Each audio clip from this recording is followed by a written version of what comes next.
Thierry Denis, aujourd'hui et demain, c'est le festival de la tomate et des saveurs. Ça se passe au château de la Bourdaissière. C'est où ça ? La Bourdaissière, c'est à 12 km de Tours, à Montlouis-sur-Loire, en Indre-et-Loire. Et c'est la 19e année qu'a lieu ce festival. Alors, qu'est-ce qu'on va y voir ? Des tomates.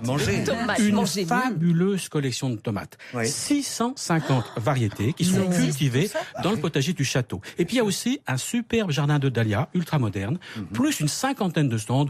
Les thèmes autour du jardin, les graines, la déco, légumes, etc. Mais c'est sérieux cette collection de tomates ? Il n'y a pas d'esbrouf là-dedans ? Très sérieuse. Églantine, elle a été agréée par le CCVS. Alors le CCVS, c'est le Conservatoire des collections végétales spécialisées. C'est une ribambelle de botanistes chevronnés qui donne sa bénédiction. Co-collection irréprochable. Et c'est pas trop pointu, là, votre visite ? Parce que quand on n'y connaît rien, c'est génial pour le grand public, parce que c'est l'occasion unique de découvrir plein de variétés, 650, cultivées côte à côte, dehors, sans protection, et donc de pouvoir les comparer. Les visiteurs se rendent très vite compte de la robustesse des unes, des faiblesses des autres, et surtout après l'été pas facile. Il va y avoir de jolies couleurs, non ? Est-ce que les variétés anciennes, selon vous, Thierry, sont vraiment meilleures ? Pas toujours. Surtout dans les climats difficiles comme dans Montmorvan, certaines tomates de légende se révèlent peu productives, puis fragiles.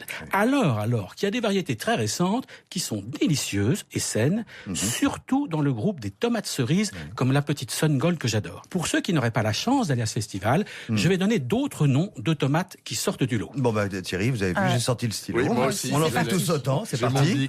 Alors, Sébastien, vous la connaissez bien sûr, c'est la célèbre cornue des Andes. Ah, c'est délicieux. C'est une ancienne qui ressemble à un gros piment rouge. Oui, tout à fait. Elle a l'avantage d'avoir très peu de graines. Bien en salade, oui. Voilà, et une chair ferme et sans acidité. Tout à fait. Moins connue, il y a la raisin vert. Alors ça, je connais pas du tout. Alors c'est une petite tomate cerise, vert doré.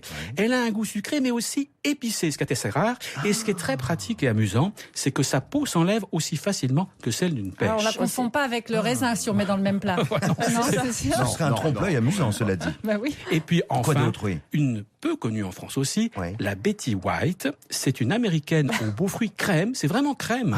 Voilà. Elle a une chair fondante et douce. Alors Thierry, bluffé, parce qu'alors, raisin vert Betty White, je connaissais pas du tout. Je peux les acheter si je vais au festival ? Bien sûr, vous allez pouvoir faire votre marché. Et ce qui est très amusant, vous allez pouvoir participer à des dégustations. À ne pas rater.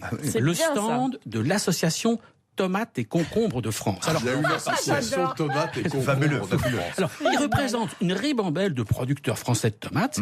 Et alors, ils vont vous faire goûter leurs tomates à l'aveugle. Ah, ça, c'est bien. Et vous allez pouvoir les noter comme on le fait lors d'une dégustation de vin. Ah, ça, c'est bien. Ça, c'est bien. Donc, le festival de la tomate, c'est aujourd'hui et demain au château de la Bourdaissière en Indre-et-Loire. Donc, c'est à Montlouis-sur-Loire. Mais attention, je précise que le parc et le potager sont ouverts toute l'année. Thierry, vous mettez toutes les infos pratiques, bien sûr, sur ce festival de la tomate sur rtl.fr. Sachez que c'est de 10 à 19 et que l'entrée, c'est 7,50 €. Sébastien, il va